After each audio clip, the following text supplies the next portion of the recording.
யாரு எதற்காக இந்த பாலரூபத்திலே விளங்கரே? இந்த ஆளிலையானது எது? இந்த ஆளிலைக்கு ஆதாரமா விளங்கக்கூடியதான இந்த ஆலமரத்து இலைக்கு ஆதாரமா விளங்கக்கூடிய இந்த சமுத்திரமானது என்னது?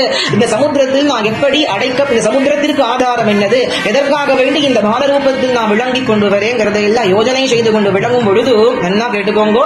ஸ்லோகார்த்தேன தயா புரோக்தம் பகவத்யாகிலார்த்ததம் சர்வம் கல்விதமேவாகம் நான்யதஸ்தி சனாதனம்.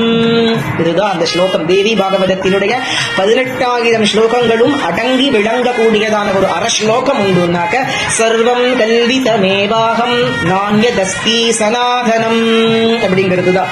என்னை தவிர இந்த லோகத்தில் சத்தியம் வேறொன்று கிடையாது, எல்லாமே நான் ஒருத்தியே, என்னை தவிர இந்த உலகிலே வேறொன்று கிடையாதுங்கிற பரமாத்வைத பாவத்துல அத்வைத ரூபிணியாக அஷரீரியாக பகவான் இப்படி யோஜனை செய்து கொண்டு விளங்கும் பொழுது பகவதியானவள் அஷரீரியாக சொல்றார்.